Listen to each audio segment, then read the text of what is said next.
आज हूँ 80तम स्वाधीनता दिवस। आज आम स्वाधीन होते आम प्रत वर्ष अगस्ट 15 तारिख को गर्वर सहित पालन कर आसूचे।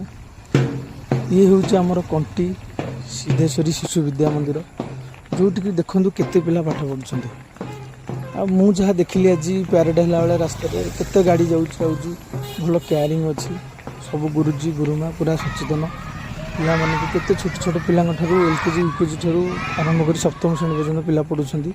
तो केते छोट पिला से बहुत भल भाव सुरक्षित सहित नहीं प्यारेड कराई पुणी नहीं आसुँच। आम कंट्री भी बड़ बड़ लोक मैंने अच्छा जी कि पिलांकर भी सुरक्षित भाव में नवा आने साहाय्य कर।